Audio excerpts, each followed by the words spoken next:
Hello gamers, and welcome back to another episode of Solo Spelunking.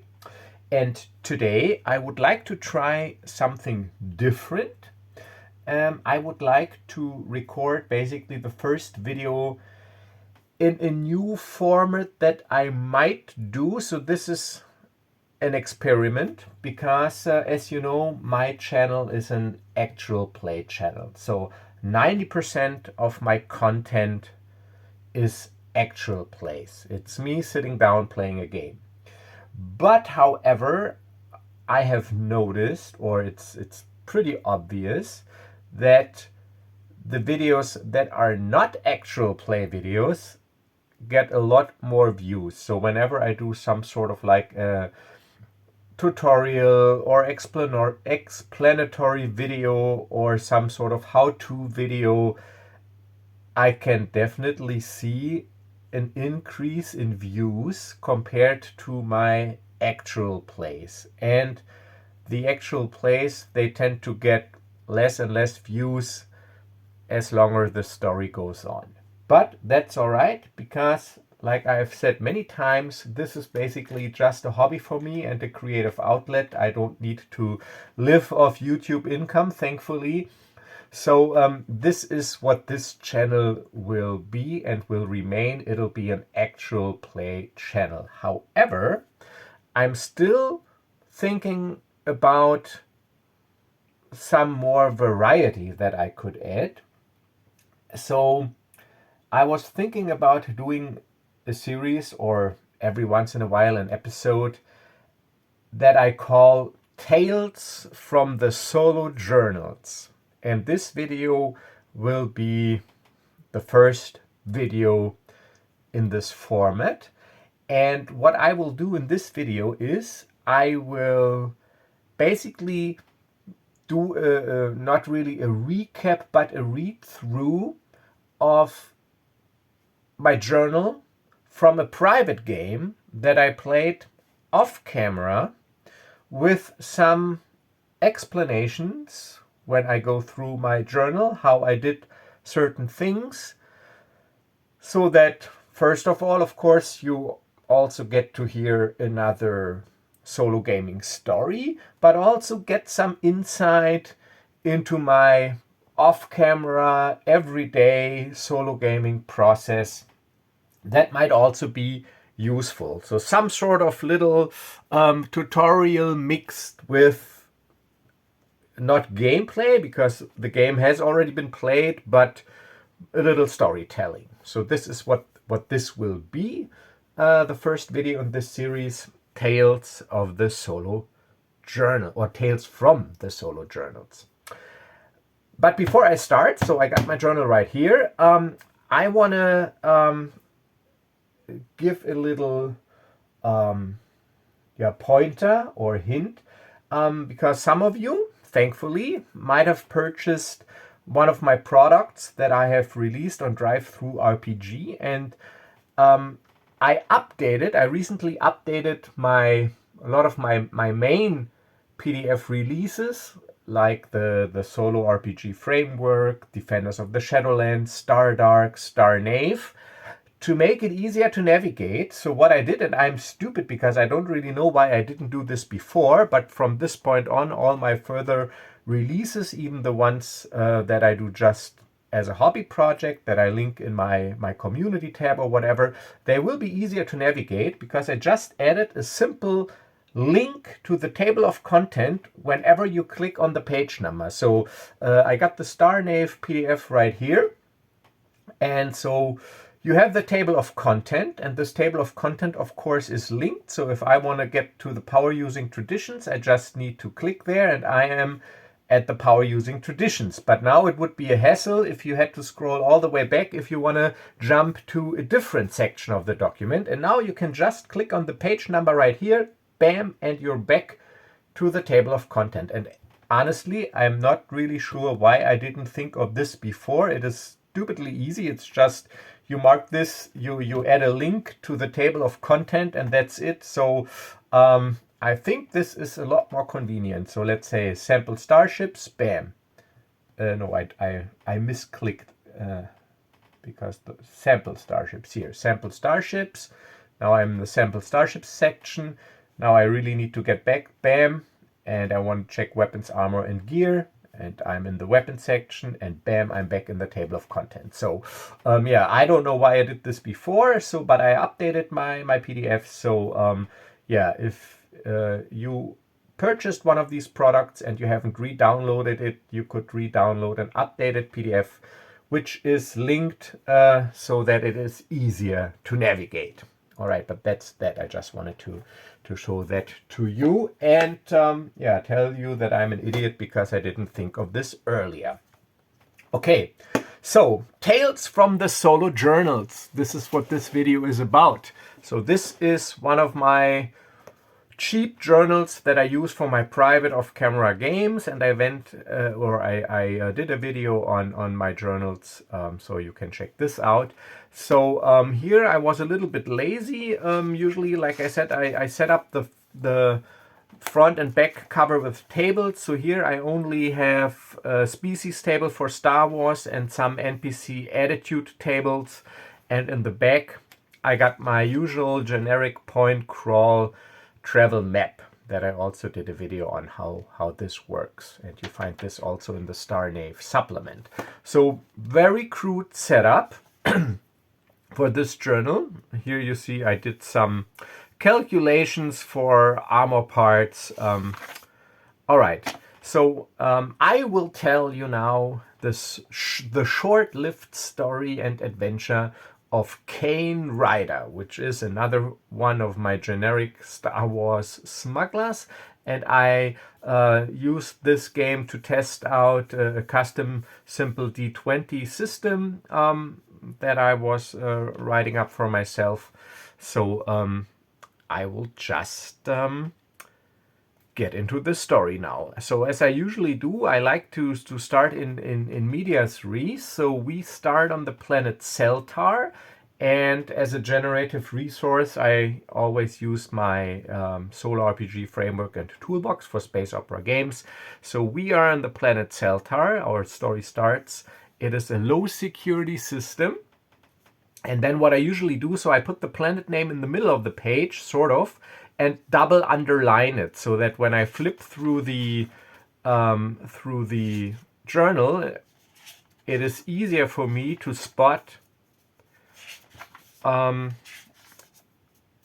what planet I am. So this is all the same planet, it looks like, and there is another planet right here. So so this is something what I do, and then what I do usually, I determine the major details, like what kind of planet it is. In this case, it was a wretched hive of scum and villainy.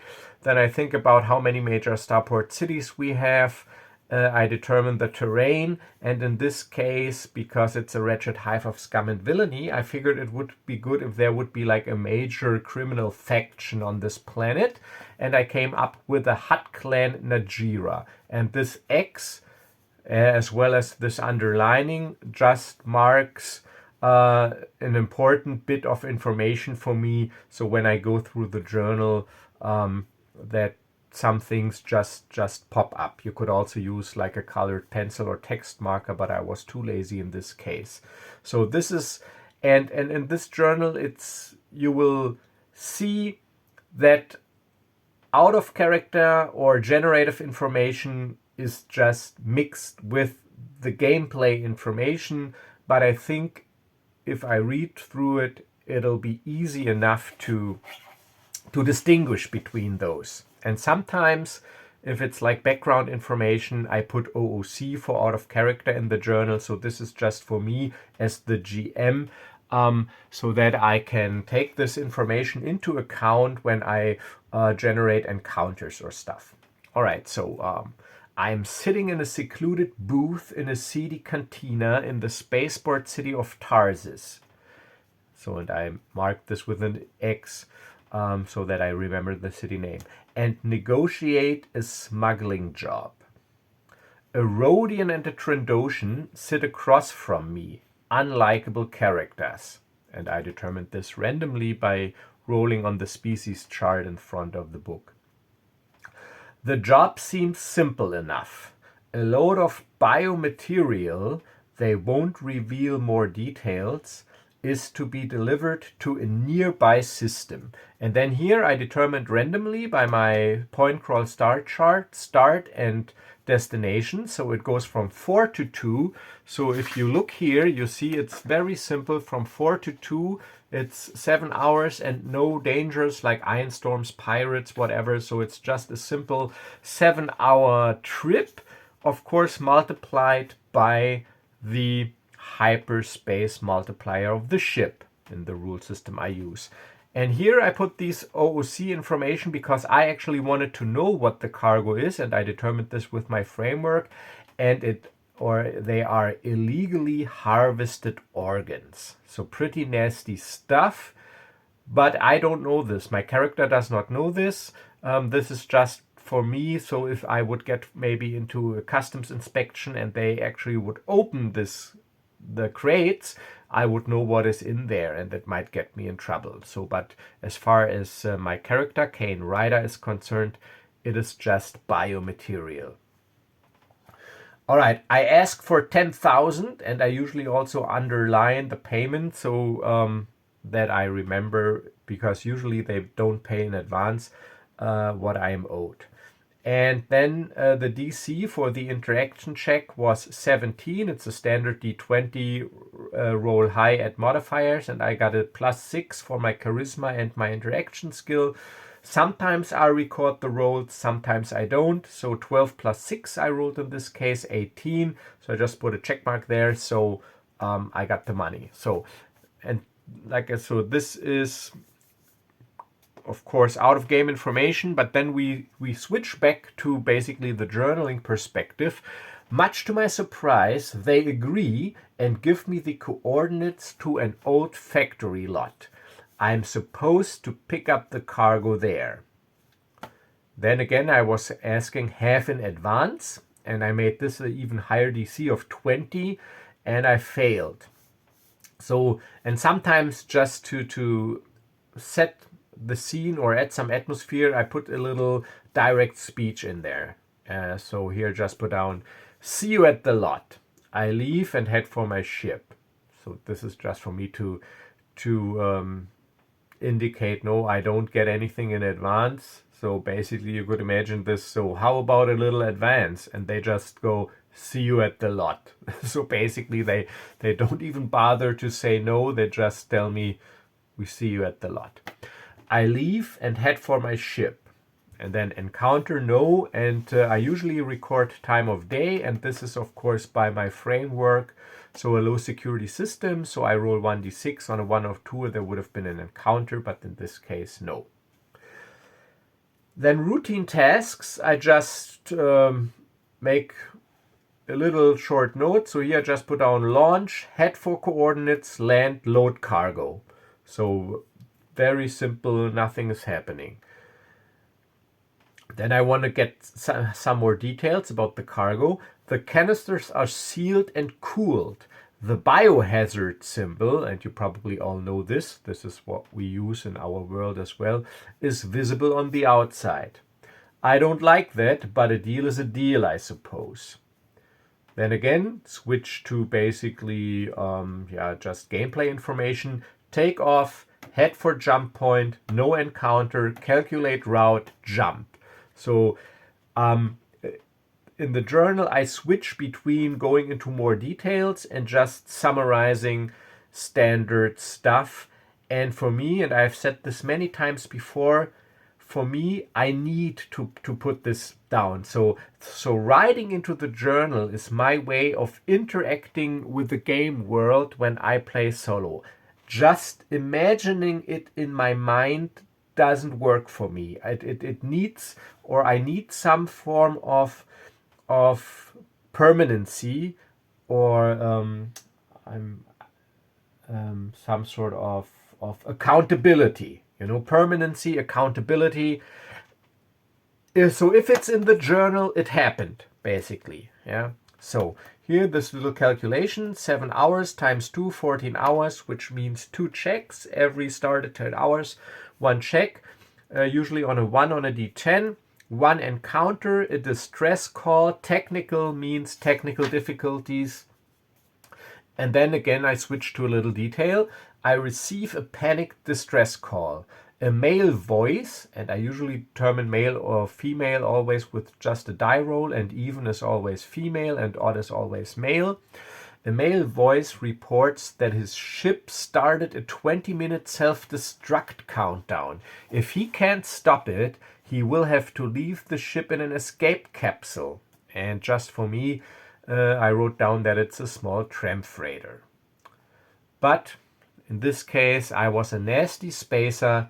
I just write down, I ignore the call and continue on course. So I didn't feel the need to interact with this guy. I mean, what are escape capsules for? Then I arrived at the target system, Restel, medium security, an unremarkable dump with rugged hills and plateaus, but also a water world with tropical islands. And on arrival, there is no encounter and no inspection. And this is by my framework. And then a little more detail. The planet features mostly water with a few small land masses. And those few small land masses are rugged hills and plateaus, and the islands are tropical islands. I set course for one of the 2 starport cities. I land on a paved landing field. So this is an unremarkable dump. So there's not much in case of starport infrastructure. So just a paved landing field next to a shanty town. Then I wanted to know if there's an inspection on arrival. I gave it a 33% chance. So this is my normal percentile die oracle. And 0.5 means exceptional yes. Local security has gotten a tip and are looking for my cargo. As I lower the ramp, I'm greeted by 2 local security officials. They demand to see my papers, my manifest, and want to inspect my cargo.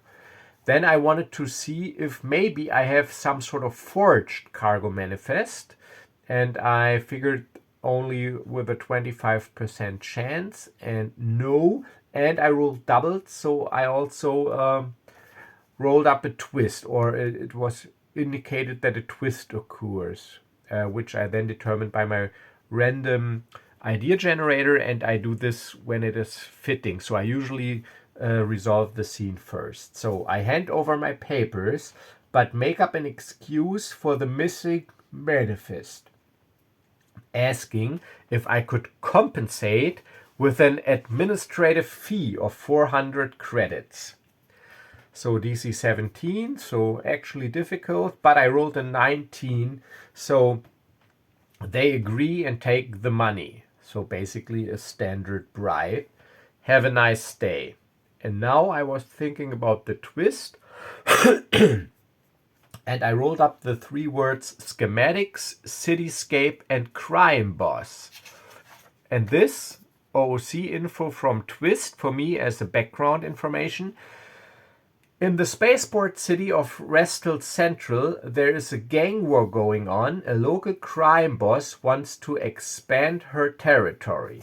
So I came up with this. So schematics, so a crime boss was scheming, basically, making plans, and cityscape.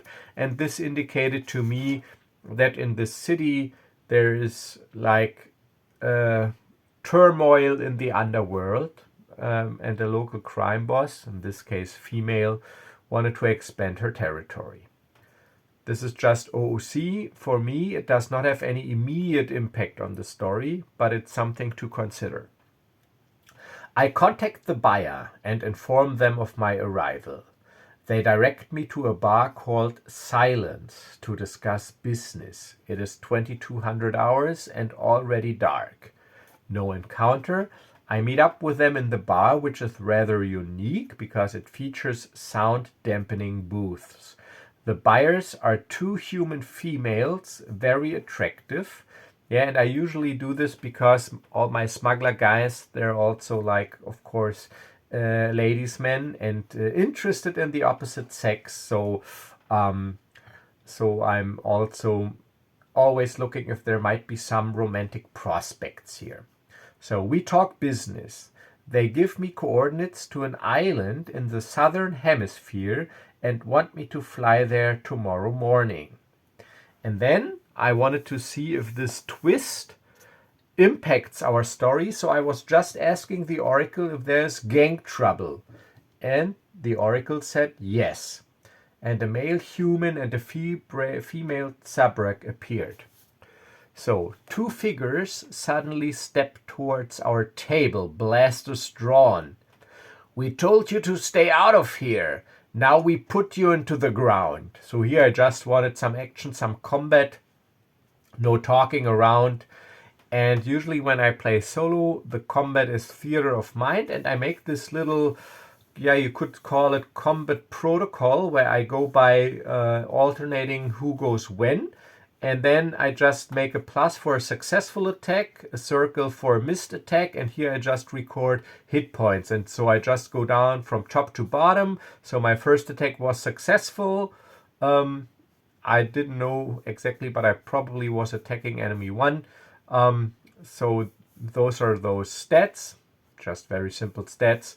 And so when one guy or woman is down, I just cross them out. So then...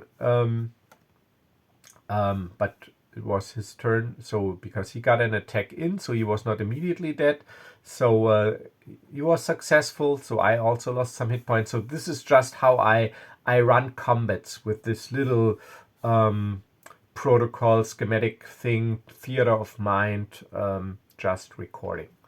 I usually do not get the miniatures out when I'm just playing for myself. And I also do not record all the combat rolls. I just record what I need. So this is for me to keep track who acted, and this is just to, of course, keep track of hit points. And then I just summarize the combat in a little paragraph. A short firefight erupts, bolts sizzle through the air. We defeat them. I don't want to stick around. I tell the ladies that I will be at the place tomorrow, but I don't want to stick around for security. I quickly leave and head for my ship and launch. And that's the good thing. If you're just on a paved landing field, you can just launch. So it is 10:30 in the evening. I land in a secluded spot on an island. Remember Waterworld featuring tropical islands. Spent the night there, locked down the ship. The next day I launch, fly close to the ground to minimize the detection probability, just in case, so standard procedure, and I set course for the coordinates and land. And then what I usually do when I do these random missions, I always assign a slight percentage chance if there's a rip deal, if they maybe don't want to pay, or if there's any trouble when it comes to the payment. In this case, I assigned 15%, and luckily it was a no. The two attractive women, her names are Dara and Mayona, and I underlined this because maybe I need this later, come out of a small shelter building and greet me. They apologize for the trouble yesterday. I ask what this was all about, and they tell me about this ongoing turf war between criminal gangs. So here I incorporated the information from the twist. Back to business. They have the cargo unloaded and pay me 10,000 credits. So, and then here I assigned me 1 XP, so I'm going like by this like milestone system, 3 XP, and I gain a level. If there's a turf war going on, I don't want to stay and get involved. I thank the ladies for doing business and offer to exchange contact details for possible future endeavors. I always try to build up contacts, but here I failed. DC 15 interaction, it was a 14, so just a little direct speech. Maybe next time, look us up when you are in the area. I launch and head toward the jump point. And then I determined an encounter, and yes, there was an encounter, and it affected my ship. And I used the space encounter generator from the toolbox. A slow pirate ship is intercepting my ship. That's the prompt information. Then I transfer this into a little detail. As I break atmosphere, I pick up a ship on an intercept course. slow moving, but still on an intercept course. I am alerted and keep a close eye on the ship. It is an older tramp freighter model. The ship comes closer and suddenly fires a volley of ion blasts at me. I evade and return fire, direct hit. And if I remember correctly, that was a natural 20. It is a short dogfight. I easily evade and score 3 good hits, causing the pirate to break off the attack and flee. I let them go and calculate a course back to Celtar.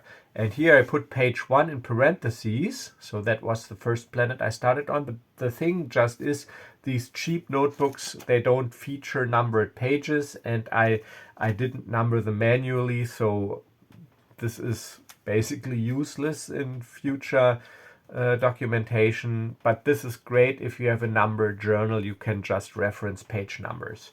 No hyperspace encounter, arrival, no encounter. So here you see I just also gloss over the details. I land in a docking bay in the city of Tarsus. Fee 250 credits, so I have to pay a fee. It is 11 a.m. And what I usually do when I land, I determine time of day by rolling a d20 and a d4, and I add this, and this is the time of day, and this is for me to know maybe if the shops are closed, if it's nighttime, if it's early in the morning, to see what I can still do if I want to do something. So it is 11 o'clock.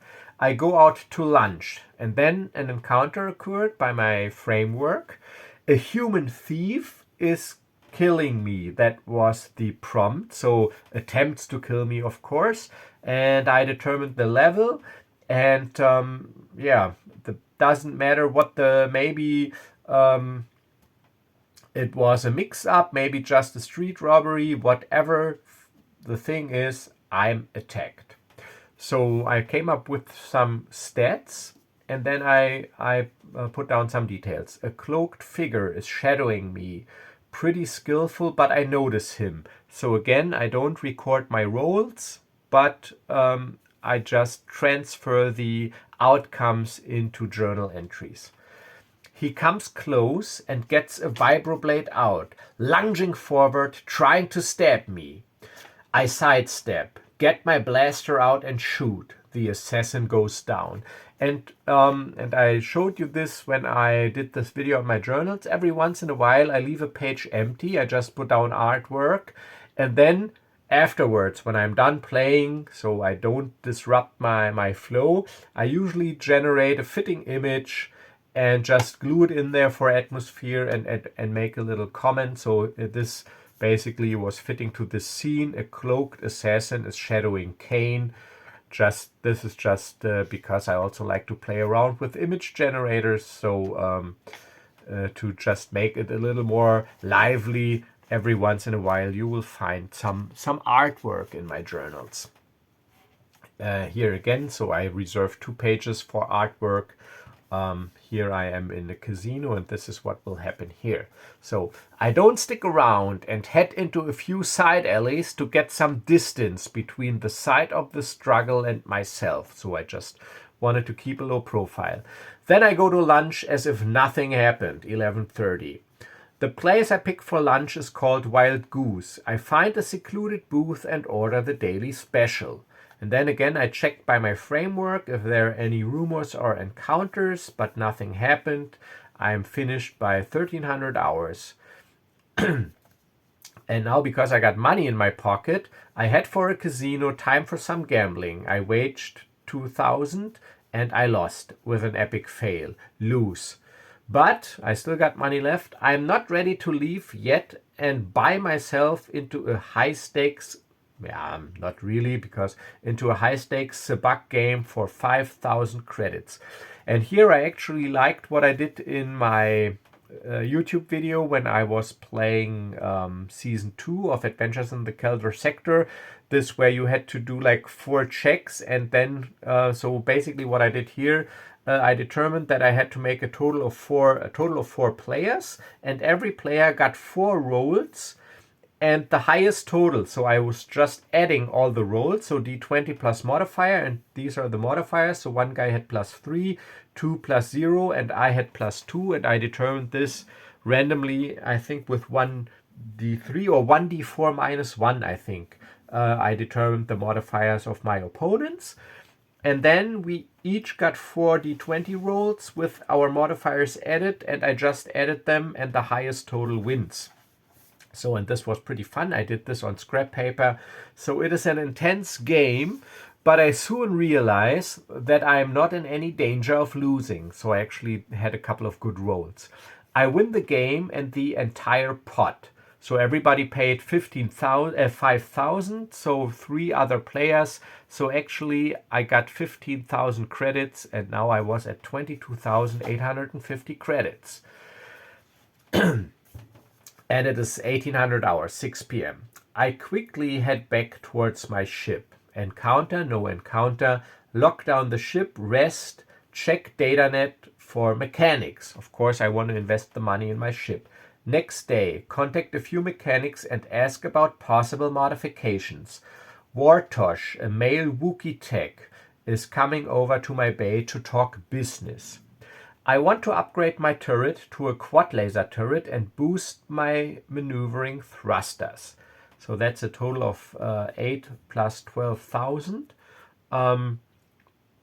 So maneuvering thrusters was 12,000 because I wanted to get +2, and it's 6,000 per +1. And to increase the damage die from d6 to d8, I had to pay in the new value, and so 8,000. So for 20,000 credits, I could upgrade my ship to d8 damage and +2 handling. Deal. The modifications will take 3 days, and now I only have 2,850 credits left. I don't do anything during these 3 days, just supervise the repairs.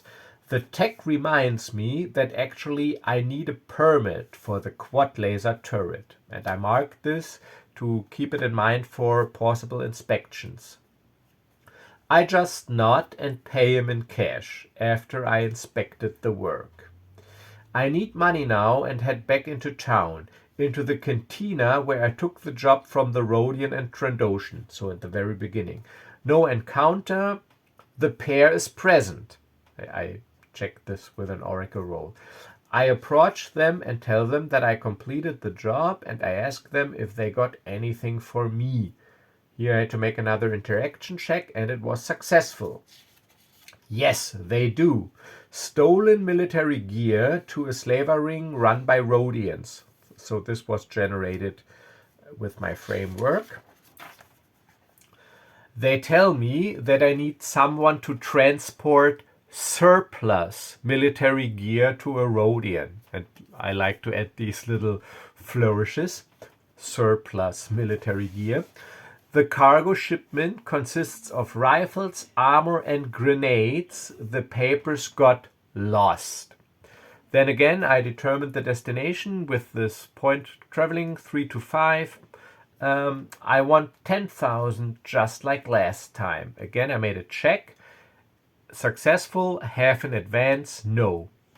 Alright, the destination system, I determined this randomly. It's called Melvis, medium security system.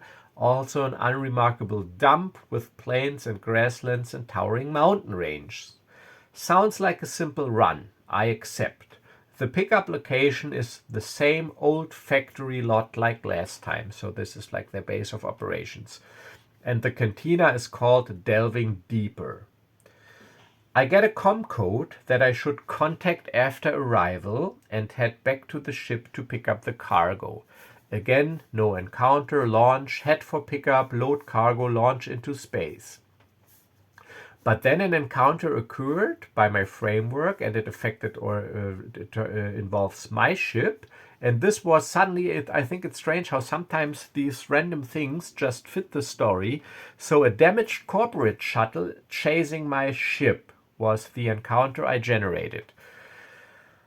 And I determined, so this is all like basically out of character information, which I then translate into story. So a corporate security, corporate sec, from the arms company that the cargo belongs to. They have it tracked and are chasing me now. Light hull damage from fighting off pirates, because it is a damaged corporate shuttle. So this is like for me, and now I'm back in the game. As I breach atmosphere, I detect a heavily armed assault shuttle on an intercept course. It has a corporate transponder from Velrock Arms Incorporated. Just came up with the name. They fire 2 ion shots as a warning and demand that I drop the shipment. No way. I race for the jump point. And with jump point, so this is not actually a jump point, but this is the area where you are out of the gravity well of the planet so that you can engage the hyperdrive. And I usually do this like with my skill challenge chase scene system, where I compare the speeds and then I make checks. And here you can see I had to get 5 successes before 3 failures, and I didn't make it. So this is just system information. Then again, we're back in the game. Even though I am the better pilot, they were already too close and are faster. They catch up with me and engage me in a dogfight. And here I just determined randomly that I have to fight them for 5 rounds before I'm actually out of the gravity well to engage hyperspace. And here I marked off the rounds. This is my little combat schematic. And you can see here I survived with 5 points of hull. They had still 10 points. But luckily that was only ion damage. So the battle is fierce, and even though I managed to score a few good hits, I am also pummeled by ion blasts. At the last moment, shortly before my systems fry, I jump to light speed. Then again, bland system information, no encounter during hyperspace travel.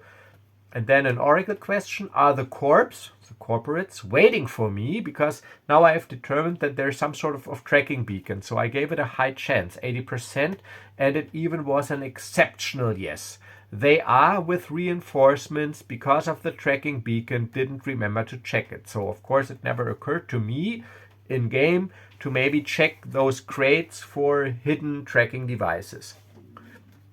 So we arrive in Melvis. And here I just copied the information that I already determined here, medium security, because I like to have this all like in the standard format. Unremarkable dumps, plains, grasslands, towering mountain range. Here you see I left a page for artwork, which I haven't generated yet. Alright, so I exit hyperspace in the Melvis system and head straight for the planet. I pick up 3 corporate signatures on my scanners. Fighters closing in fast. The ships are 3 corporate Stingray interceptors. Fast and deadly. And I got these out of my supplement Starships of the Galaxy, which is, even though it's for Stardark, because those D20 systems, they're all basically compatible, you could just use it one-on-one, because I here usually basically use the same combat rules. So I recorded their stats from the Starships of the Galaxy. And then I handled the combat. I immediately go to full throttle and try to lose them. However, because they're so much faster, they close in fast and engage me. This time with real lasers. And this didn't went well for me. They pummel my ship with laser fire. My engine core explodes. So basically, I was shot to pieces in this combat. I try to get to the escape pod, but blow up before I can reach it. Game over. So basically, that was my demise. Here's the artwork. Corporate starfighters chasing Cane. So these are those Stingray interceptors. And yeah, and that was the game. So like I said, I don't cheat myself when I play solo. I let the dice fall as they may, otherwise it wouldn't be a game, it would be creative writing. So I had a couple of chances here to escape. I didn't, and if I remember this combat correctly, I did this on scrap paper. It was also so that they really scored a couple of good hits, maybe 1 or 2 crits, and I was just unlucky. I didn't hit anything. So because they don't have a lot of hull, but I didn't hit them. So yeah, so even though I had my ship a little bit pimped, 3-1, they blew me out of the sky. And game over. And here I just started a different game, again Cane Ryder, but here now I'm trying out another different system, a roll under system that I also wrote up. Yeah, this game is still in progress. This is what I'm playing currently off camera. Played a couple of scenes this morning. So you can see here there's also some artwork. This is my character sheet that I'm using. And yeah, so this character is still alive and kicking. Yeah, so now you got a little insight into how I play off camera, how and what I journal. Maybe this is helpful for you. So I will thank you for watching, and I will see you soon when I do the next video, and probably will finish my Keep on the Shadowfell adventure. So I thank you for watching, thank you for your interest and support, and if you want to support the channel, do like and subscribe and comment, and check out my products on Drive-Thru RPG. So as always, stay safe and stay healthy, and I will see you in the next video. Bye bye.